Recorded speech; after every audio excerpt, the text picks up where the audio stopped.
Nggak mengerti saya kisah itu ya. Yang saya pahami, setelah Nabi meninggal, dia pindah ke Damaskus, azan di Damaskus, Suriah. Disuruh, diminta oleh Abu Bakar supaya datang ke Madinah azan, nggak mau. Diminta oleh Sayyidina Umar, Bilal datang ke Madinah azan, enggak. Sampai akhirnya datang Sayyidina Al-Husain. Kata Sayyidina Al-Husain, datanglah. Bilal datang. Datang Bilal dari Damaskus ke kota Madinah dan dia azan. Azannya tidak selesai. Kenapa tidak selesai? Karena dia merasakan kalau dia azan bahwa nanti yang jadi imam Rasulullah. Dan ternyata perasaan itu sama bagi orang Madinah. Orang Madinah mendengar suara itu dulu lama sekali, dulu 35 tahun yang lalu. Dan kalau sudah suara itu terdengar, pasti nanti imamnya adalah Rasulullah. Ramai mereka datang, ramai mereka datang. Luar biasa ini azan, kata mereka. Karena kalau sudah azan ini yang pasti nanti imamnya.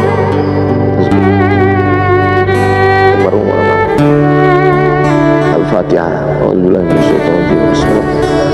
Alhamdulillahirrahmanirrahim. Maliki yaumiddin. Iyyaka na'budu wa iyyaka nasta'in. Ihdinas siratal mustaqim. Siratal ladzina an'amta 'alaihim ghairil maghdubi 'alaihim waladdallin. Amin.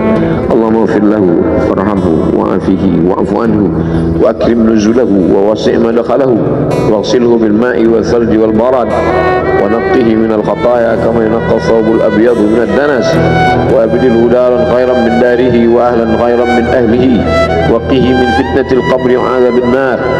اللهم لا تحرمنا أجره ولا تفتنا بعده واغفر لنا وله ولإخواننا الذين سبقونا بالإيمان ولا تجعل في قلوبنا غلا للذين آمنوا ربنا إنك رؤوف رحيم. اللهم اجعل أهله وتلامذته وطلابه من الصابرين الذين إذا أصابتهم مصيبة قالوا إنا لله وإنا إليه راجعون. اللهم اجعل أبناءه وبناته من الصالحين والصالحات واحفظهم من كل سوء وشر. اللهم اجعل هذا المعهد الذكر معهدا عظيما مباركا تخرج منه الطلاب والطالبات من المجاهدين والمجاهدات في سبيلك بأموالهم وأنفسهم. اللهم احفظهم من الظلمات، اللهم أخرجهم من الظلمات إلى النور. اللهم وفقنا لما تحبه وترضاه. اللهم اجعل أبناءنا وبناتنا من حفاظ القرآن والحافظات. اللهم اجعل قبره روضة من رياض الجنان، لا تجعل قبره حفرة من حفر النيران. وصلى الله على سيدنا ومولانا شفيعنا وذخرنا محمد وعلى آله وصحبه وسلم والحمد لله رب العالمين. Kalau sayang dengan almarhum, hidupkan majlisnya, ramaikan, bangkitkan semangat, tunjukkan kepada Allah Subhanahu wa taala bahwa kita cinta. Sab'atun yudhilluhumullah, 7 orang yang dapat naungan yauma la illa dhilluh, hari itu tak ada naungan kecuali naungan Allah. Rajulani, 2 orang tahabba fillah, berkasih sayang karena Allah, ijtama'a alaih, bersama karena Allah, wa tafarraqa alaih. Saya berharap saya dengan almarhum, saya dengan Abah Raud, saya dengan para sahabat termasuk yang mendapatkan naungan ini. Saya dengan almarhum tak ada hubungan kepentingan, kami tak ada hubungan politik, kami tak ada hubungan ekonomi. Kami murni karena la ilaha illallah Muhammadur Rasulullah. Alaiha nahya, dengan itu kami hidup, wa alaiha namutu, dengan itu kami mati, wa biha nub'atsu insyaallah, dengan itu juga nanti kita akan dibangkitkan. Sayang dengan Nabi, hidupkan masjid-masjid. Sayang dengan ulama, hidupkan majlis-majlisnya. Jaga peninggalan-peninggalannya, lanjutkan perjuangannya. Itu bukti sayang. Sayang bukan di tepi bibir, sayang bukan basa-basi. Oleh sebab itu kita akan dituntut di hadapan Allah tentang nikmat besar ini. Mudah-mudahan kita lulus ujian dunia, ujian akhirat. Amin ya rabbal alamin. Terima kasih segala perhatian. Mohon maaf segala kesilapan dan kekhilafan. Jangan lupa salat sunat isyraq 2 rakaat. Terima kasih. Wassalamualaikum warahmatullahi wabarakatuh.